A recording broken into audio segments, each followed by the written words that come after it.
Brass Pittsburgh is hitting crowdfunding next week on Tuesday, March 24th. In support of Roxley Games in the upcoming campaign, we're releasing our reviews of each of the two current games in the Brass system, Lancashire and Birmingham. You can hear our full opinions on Pittsburgh on the 24th, as well as a full breakdown of how we compare each of the three games. Thank you again so much to Roxley for letting us be part of the run-up to Brass Pittsburgh. This has been a total blast to do so.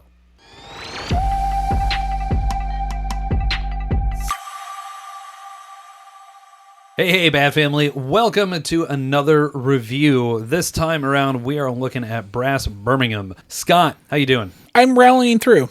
Jason? Doing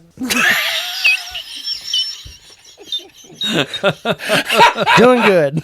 So, everybody, you can see how we're feeling this evening. So we are here to review Brass Birmingham, and this is a copy that I have owned. I enjoyed the game. And so we are here to just break it down and walk you through it. So let's go ahead and get into how the game plays, and then we will get into the rest of our review.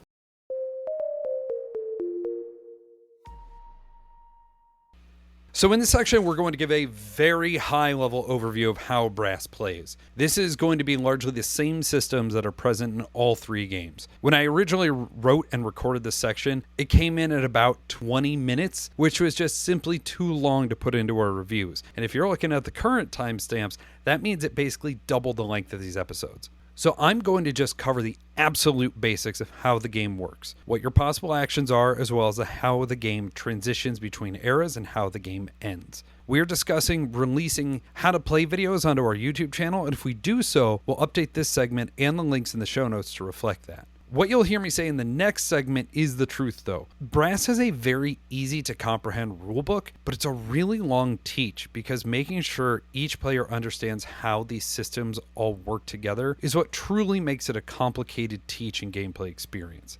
As a final note, please do not use this section to learn how to play the game. We're just giving you everything you need to have an informed idea for the rest of our review, and maybe get by if you're watching a live playthrough video, but you're not going to be able to actually sit down and play the game with just this knowledge.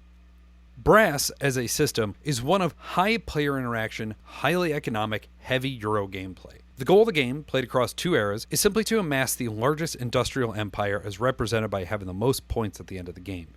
The first era will end when the deck of cards has run out and all players have finished playing all cards from hand. Then a mid-game scoring and board reset will occur. We'll cover the era transition period after talking about the actions, but era 2 will end in the same way, where you will run out the deck, then run out players' hands. Then a final scoring will occur and the game will come to an end. On a player's turn, you will take 2 actions from a possible 5, 6 in Birmingham, and every action you take requires playing a card. And all but one of the actions, what's on the card doesn't actually matter, but for the one that does, it'll propel almost your entire strategy. The actions are build, network, develop, sell, take a loan, and in Birmingham, scout. Once each player has played their 2 actions, you will determine turn order for the next round based on how much money each player spent in this round. Less money spent goes earlier, and then you will generate your income equal to your income level. This will almost always be gaining money, but if your income level is negative, then you'll have to pay it out instead. I'm not going to cover the rules for what happens if you can't pay, as that varies from game to game, but know that it's never a good thing to not be able to pay your income. So let's break down the 5 actions. We're going to do these a little out of order because building your network and understanding how it interacts with other players is the fundament of the entire game. The reason that Brass is such an interactive game is the network that players build. A player's network is defined by any position on the board that has either one or both of the following conditions. A location that has one or more of your industry tiles and or is adjacent to one or more of your link tiles. Link tiles are canal boats in Era 1 and trains in Era 2, but they must be built on the board adjacent to something that's part of your network, either an industry tile already on the board or a previously played link tile. While only one player can place a link tile on the connection of its type, canal or rail track, once it's in place, it will allow any player to use it primarily for the sell action later in the game. Links are also important for scoring points at the end of each era, but what's important to know is that in Era 1, you can only build 1 link tile per action, but in Era 2, for a higher cost, you can build 1 or 2 link tiles per action. The build action. This is one of the most common actions that you'll be taking across the game, and it has the most restrictions on it. This is the one action that what is on your card actually matters.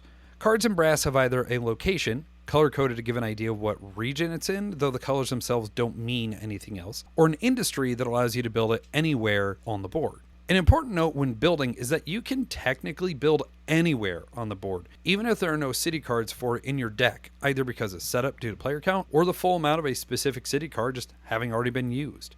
Once you've discarded your cards though, you'll take the industry tile of whatever you're building from the lowest open position on your player board and place it into the city you are building in. Cities will normally have multiple spaces within them and will have either 1 or 2 icons on them. The icons will tell you what tiles are allowed to be placed there, and you can only put 1 tile per space. The lowest level of each industry tile will also tell you when it can be built. This is almost exclusively only in the first era, though there are certain industries that can't be built until the second. Many of these lowest level tiles you'll want or need to get rid of, but building might not be the right option to do so. We'll cover that in the next action, but once a tile is built, it's going to stick around based on whatever conditions are important to it. But know that any level 1 buildings will get cleared off the board at the end of Era 1, so it's best to keep in mind trying to build up as quickly as possible. Importantly, in Era 1, you can only build 1 tile per city, per player. Once Era 2 begins, players may build as many tiles as they want and are able to within each city. Develop. This action is arguably the most important action in the game that you just simply will not value properly until you've played the game a few times. Develop allows you to simply get rid of a tile off your player mat from the lowest position that still has a tile in any industry. You can get rid of either 1 or 2 tiles per develop action, and each tile removed costs a single iron.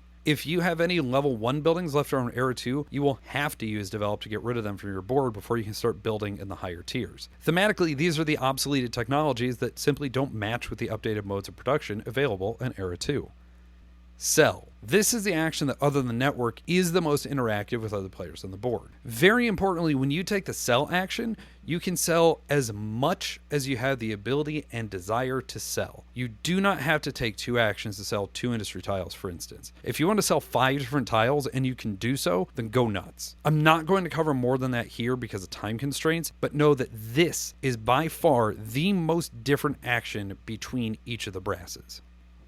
Finally, taking a loan. Unlike many economic games, taking loans in brass is not some terrible punishment to be undertaken. Instead, you're going to get a chunk of change immediately in return for a number of income levels.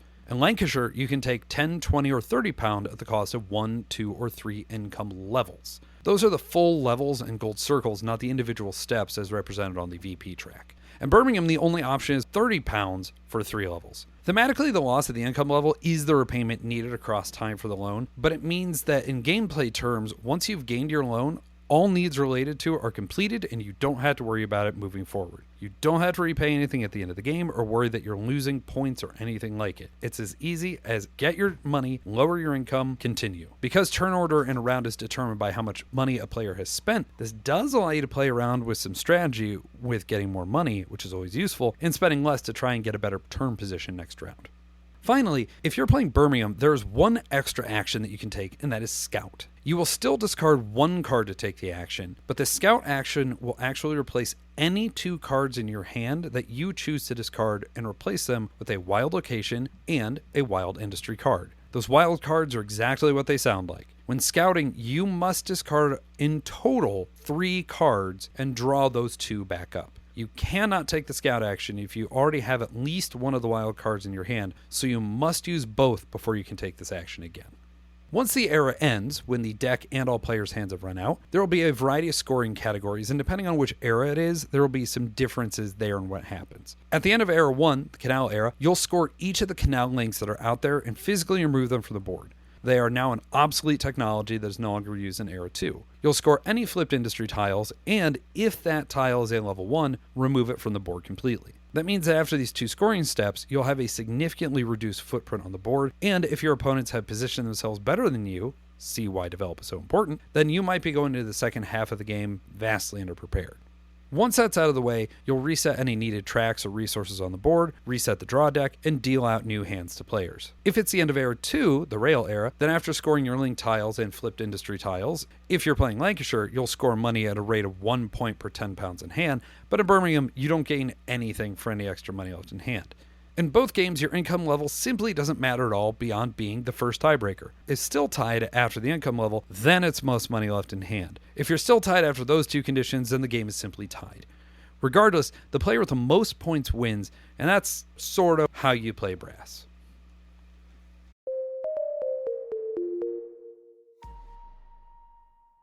Learning curve and ease of teach. This one's going to be a little interesting because you guys had played Lancashire before we played Birmingham. Mm-hmm. So I'm sure that's going to impact this a little bit, but how did it feel to learn the game? Since it is so similar to its predecessor, they didn't really reinvent the wheel when they came up with the next version of brass. It wasn't that much harder. It was just, hey, here's the new things. And it was making sure we knew how to use said new things. I think for the most part, it is kind of a pull this out, put this in. So the ease of teach, I would say, is maybe a little bit harder than Lancashire, but not really. Overall, it was pretty quick to learn, even with having the knowledge of the prior game. Honestly, things click together. And again, it is one of those games where even though it is a medium to heavy Euro, you are playing one round and seeing what the other folks look at doing with their turns, and you quickly figure out, all right, this is the cadence of the game.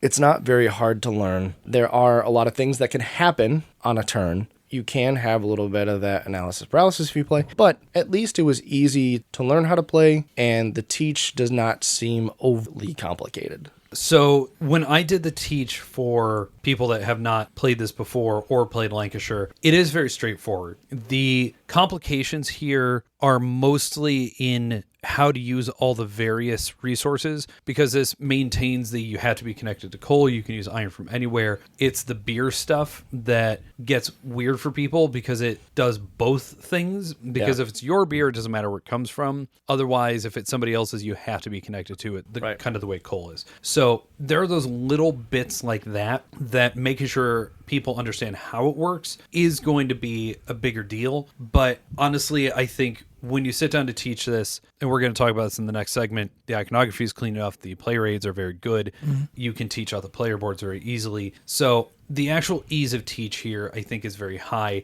It's another one that if you are starting here, it's going to be a longer one because making sure you understand how all the interactions work. You're not going to be teaching strategy in this, but making sure everybody understands how the systems link together is very important.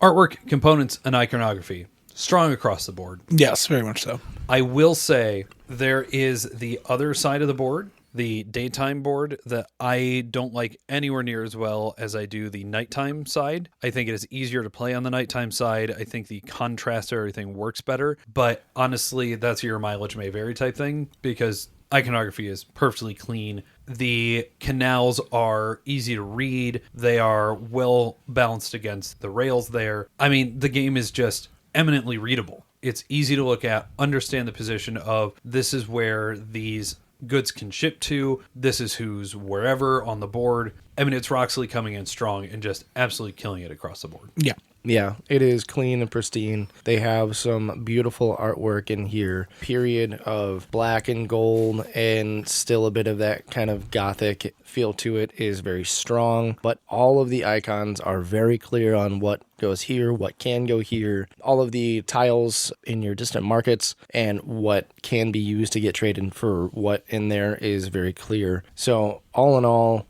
everything that is on the main board is fantastic. Everything that is on the cards, very easy to go ahead and see what does what. The player mats have a couple things that are Tetris-y, but it's understandable why, because I could not think of another way to make these easier to read or how to organize them in a more efficient way.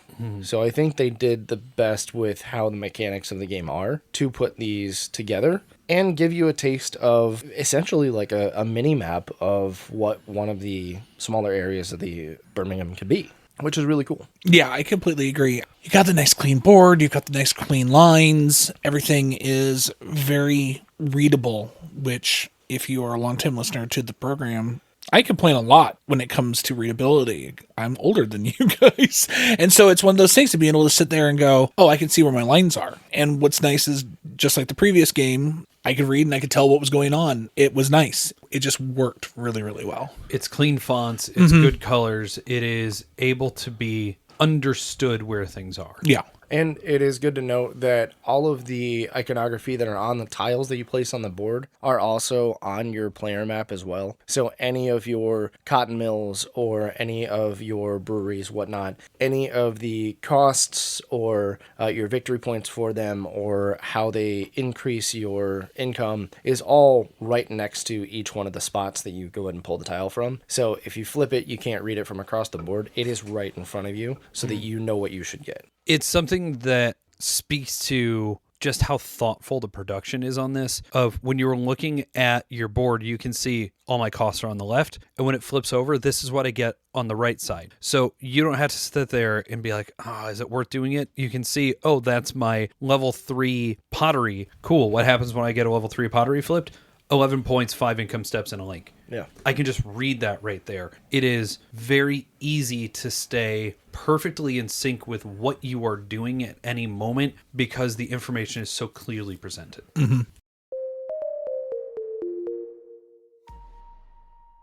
Replayability and player count. So I played this at 2 people and at 4. We played it as 4 people through all of our plays. I think the player count adjusts well.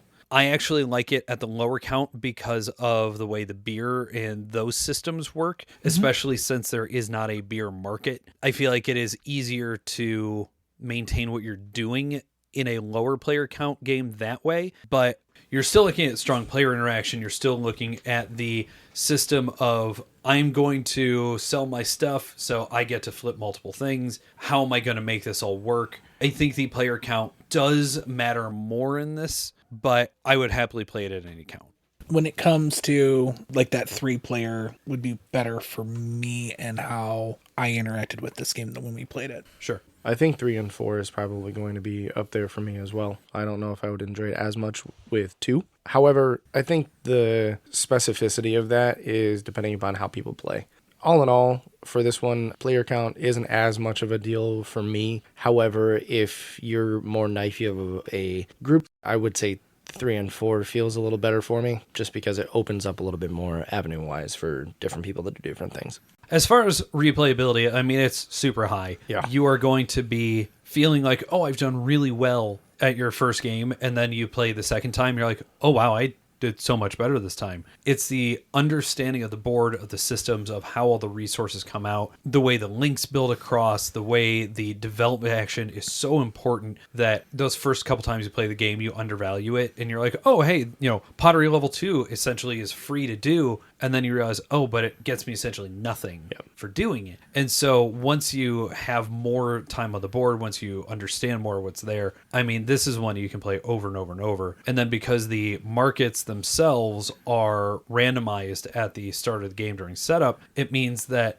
pottery could be all the way up in Warrington in one game, and then it can be all the way down in Gloucester in the other. And so just making those connections work gives it replayability because of that variable setup. Yeah, having those different tiles in the markets, I think, is a really nice testament to the replayability of it, because it does set up a strategy of, oh, okay, I want to focus more on brewing and pottery, so maybe I need to go up to Warrington compared to over in Shrewsbury. But every one of the markets does have a fixed extra or bonus you get for fulfilling whatever kind of sale over there, but then the variability of it is what that tile is going to bring, which I think is really cool. And it adds just another mode of replayability on there, as well as just how many different ways that you can play this game. There is not a super clear meta to me after roiling over it for a couple weeks now. I still can't quite see a specific meta to go for. So trying out many, many different strategies. And again, if we've got brass heads out there that want to go ahead and delve into this, especially when it comes to what you feel about the breweries and how to treat those, definitely let us know, because I went for getting breweries in there And I saw a lot of cool potential in those. I really like beer as it is. So when you have breweries in the game, I'm like, oh, let's go ahead and try those out. Those sound pretty cool. But if you've got an optimal way to go ahead and utilize those, or maybe utilize somebody else's, definitely let us know. I really like this one because it feels very much that every time I play, I could come up with a totally different strategy. And I would have developed that strategy. I don't want to sit there and look online and find the people that know this game better than I do and figure out how they like to do it. I want to sit there and fiddle with all the parts and, take it apart and see what makes it tick and then see if I can put it back together and make it work better for me. What's to like? What's to dislike? I think there's a lot to like here, frankly. There is a lot to like. If you want something that's going to be knife fighty, that's perfect for you. If you like something that's a little bit heavier of a weight and it's a little bit more serious than a lot of games out there, I mean, there's a reason why it's so high up on the BGG. Number one. There's a reason. I love the high interaction here. I love the idea of what am I able to use that benefits me? And if I'm benefiting you, is it worth it? Am I just making a wash on something? There's so much interesting tactical decision because, yes, you have your long-term strategy of whatever you're trying to pull off, but, oh, hey, Scott just built that brewery right there. Am I able to capitalize on it? I think there's some great moment-to-moment decisions, and because the turns are so fast and the game just speeds along under its own power, that as the game progresses, yes, there's more stuff on the board, but more stuff's going to be developed, more things have gone away. It still feels like it's just constantly moving. There's no moment where you're sitting there like, oh, what can I do? Like, you know what you can do. And it's just, what is the best option for you at any moment? When you start, you have maybe a vague idea of what you want to get into, but with every passing turn, you get more and more involved, and your intrigue or your brain parts that fire up with the possibilities, I feel throughout is just that rising action all the way up and through even the middle part of the rail era. And you hit that climax towards the end where you're looking directly into, oh, this can be my end game. There are tiles here that I can pop down and it's like a domino effect. Or, man, with a few more turns, I can just open up so many more railways, which inevitably can win you the game. There is so many connections and things that can go and be made in here that the player interaction is huge, but the way that I can essentially make an engine / plan to get the most out of my turns really ramps up in such a way that, yes, I do want to go and definitely make sure I know what you do on your turn. Overall, I am sitting here and spinning with all of the different possibilities, but at least I know with how many cards get played on everybody else's turn and what cards I might have in my hand prepared to go. You have a pretty clear set. So again, that AP is not as much in there as a lot of the other heavier Euro games that we've jumped in on. So you can make decisive moves on your turn, and the end of round is such an interesting overall feeling of it of, all right, well, how much did they spend? Holy cow, they spent, 34 pounds. I spent 7. All right, great. I'm in here. And all of a sudden, oh, somebody spent 0? Ah, crap. I needed to go and be first. Yep. So there are some really, really cool interactions in here that really pops off. That's another reason why I like it at a higher player count, is you can see a lot of variability there. With 2 players, obviously you have, all right, you spend more money. Oh, I spend more money. All right, cool. This is how you go. But with 4 players, you're just sitting there like, man, if I can get in here first, I'm going to really make bank for this round. Mm-hmm. And then all of a sudden that 4th player is like, I take a loan and I put down 7, and you're like, drat, they're about to go ahead and take that spot. Oh, yeah, it's I take a loan and I sell. Yeah. It's like, oh, nuts. Yeah. And it's the brilliance of the system of, as tight and punishing as an economic game can be, this one isn't, because just take loans. Yeah. It is not going to be a problem. Yes, having a high income level is really fun, but honestly, it might just be worth, I'm going to lose the 3 pounds so that way I can get 30 pound right now and be able to progress and do what I need to do. It is a surprisingly responsive economic game that doesn't make you feel like you have to count every pound at every turn and, oh, how am I going to do this? Because you always have that escape hatch of, I'll just take a loan. It's fine. I really, really like the way the game balances money and makes you feel like you were able to do almost anything regardless of your income level or how much money you have, because money is essentially easy to come by in a game that is pretty solidly focused on it. And the fact that your income level means nothing unless you are at tiebreakers at the end of the game is a brilliant decision. You don't score based on your income level. It's just, what are you doing with it?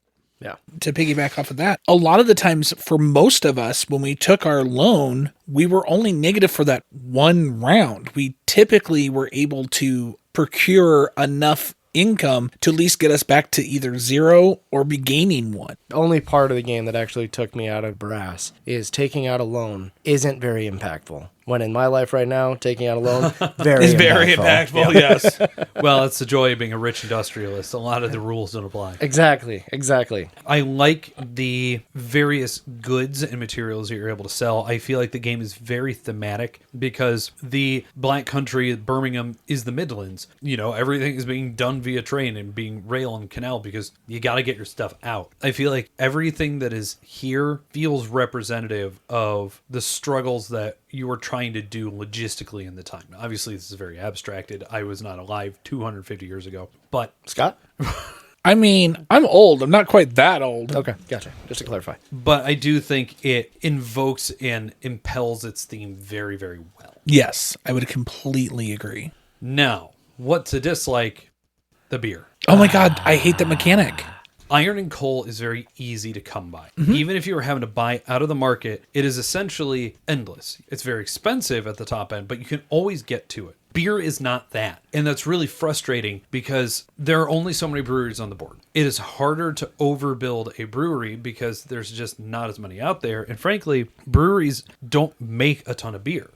Yes, there is the market beers. Those are cool, but that's one. And you still had to be connected to it because you don't own it. That also gets into the fact that the markets are so specific because, again, you have to rail it out. You have to get things out in a certain way. The restriction of, there's only a couple of pottery spots on the board, for instance. And if the pottery is all the way across where it can be sold to, that's brutal unless you are later in the era and all the links are in place where you can get to it. I think it was the biggest part that I didn't like. This is definitely a harder game. It's harder than ones that I've dealt with before. And so the fact that it was so hard to sell was disheartening in a bit. And it felt like I couldn't get as much accomplished because of that fact. My dislike is 100% in the realm of I just made all of these materials in this place and that get eaten up by somebody else. Hello. Yep, that is the number one thing in this game that completely took it out of, and not to spoil anything, but it dropped it a few points for me. I agree with you because beer is so limited.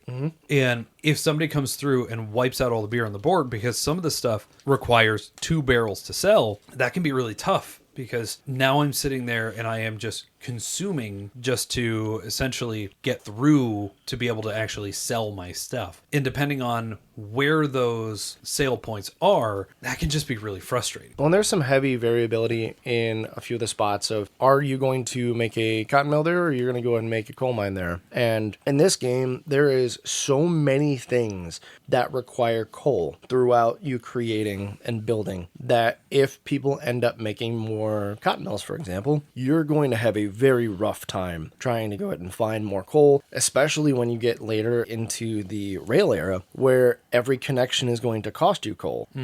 If you're struggling to get to a distant market or if you don't have any coal available, you are stymied. The fact that double building trains in the rail era costs you the 2 coal, that's fine, but also costs you a beer. It's so frustrating. That extra leveraging of that third resource is just brutal. Yeah. Because it is just harder to get. And yes, I understand that as you play the game, as you get more experience on the table, you're going to understand the value of a barrel here versus there. You're going to get better across the course of the game. That's one of the reasons we like it, because you can dig in. You are going to learn. The replayability is very high that way. But beer, for as tight as it is, feels like it is being used too much. It's too much of a resource that you have to have, and it's so hard to have it show up. It hurts. And it almost feels like a detriment for you to be the one to build the brewery unless you can use it on that same turn. Because if there is a scarcity of breweries in the area and you make it on your turn, those barrels could be gone by the next round. And it's the issue with overbuilding as well, of your opponents are never able to overbuild your breweries. And if you have overbuilt one, that means either you have gotten rid of any beer that is left sitting there, or more likely, you're just throwing away points that now somebody's going to sweep in and use the beer that I just put back out. I just don't like that resource. Yeah. I just don't. It's a resource that you have to have, and it's already scarce. And that's the problem, is that scarcity hurts the use of it and really does drag down the game a little bit. It makes it into a much more classical, hardcore, strict economic game where you have to be very precise with everything you're doing, and the knives are going to come out more intentionally because, you know what, I'm just going to use your beer. I know that flipping over my level 2 pottery is going to get me a point in one income step, but it means that you don't have access to it. You don't have access to your own beer. Yeah. It makes the game meaner in a way that I don't enjoy. Right. Maybe if they had more in the markets, it would sway me more. But since you only have a couple barrels in each market, it is very restrictive. Final thoughts and scores. This one's going to be interesting. Let me start because I have a feeling I'm going to be the highest. And I think I'm at a 7 on this because I like the approachability of the symbology. I love the art. I think it is that same core system that I really enjoy of I'm going to interact and I'm going to flip your stuff and I'm going to flip my stuff. You know, what's the value of everything? I like all that. But, I mean, we just covered a lot of it in the what's to dislike. I don't like the beer system. I don't like that this is so much more cutthroat and it is just a strictly meaner, tighter, more economic game. Like, you need to be aware of every resource on the board, every pound, who has what link. Is it worth me flipping this over because does Scott have 4 of the connections into Birmingham, so maybe it's not worth me trying to flip over my cotton mill because I don't want to give him an extra 4 points from links. This one requires a lot more focus and a lot more tight. I need to be very precise. I need to do things. We've talked about this in other games. We've talked about this in the reviews. It's why I like Finspan more than Wormspan, right? I like flexibility. I don't like I must be precise at every moment. And this one makes me feel like I have to be precise at every moment. That said, I still really enjoy the game. I will happily play it. I mean, a 7 is good with us. That is a strong table. It is a high 7 for me. On any given moment, I could be convinced into an 8, but I like my games to be more flexible than this one is. And I like my games to be less negative than this one is. Jason? So, being objective with the game, my enjoyment of it based on just how you can interact, but my current score for my enjoyment would be a 5. However, if I'm going to score the game without having that objectivity, I would also put it at a 7. The hard part is I just really do not enjoy how stabby that it can be without having any kind of payback to the person that got stabbed. In all honesty, it really doesn't make sense. And I think that's what draws it down. And the exact example I'm going to use is, like we talked before, when you make something and then people instantly go ahead and use it so you don't have that in your supply to be able to create more things. The fact that they can use it for free and you do not get paid for it makes absolutely no sense to me. I get that there is an increase in income if it flips over, but that could also go ahead and be in 2 or 3 turns from now, depending upon how that coal or whatever is used. So the fact that there is no return of investment on that part, there is a huge disconnect in the interactivity of the game. And so that's why for me it'd be a 5. As a game without that objectivity, 7. For me, desire to want to play the game again is got to be there. And it is there somewhat. But at the end of the day, it's my interaction with the people I'm playing with. Mm-hmm. And I'm going to be playing this game with my friends. And because it is harder, and you said wingspan to wormspan, this is exactly how this feels with me. When we got done playing this and I was at home and I was processing, I was like, I feel like how I feel when I get done playing wormspan, which is if I would have made one wrong mistake, I would have paid for it for a while. Mm-hmm. This game is a 5. Sure. It's a good game. It was a different creature on the table when we played Birmingham. Mm-hmm. And I didn't enjoy it as much. Yeah. Good game. Very good game. I can see why it's number 1. but it's not my number one. You see the bias of Board Game Geek here, where they prefer, generally speaking, heavier, thinkier, crunchy games. It's why this one's rated number 1, and like sure is rated number, I think, 20 at the time of recording, because this has that extra crunch, it has that extra tie-in, it has all the things. If you want the really hardcore, be precise, be mean, if you like Barrage, you'll like Brass Birmingham.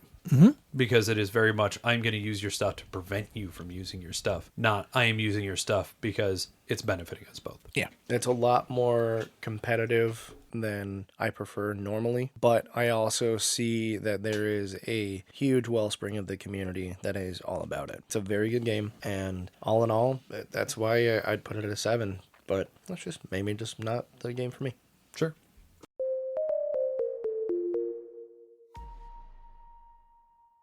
Well, with that, thank you so much for coming out for this review. We will see you on the next one. Bye.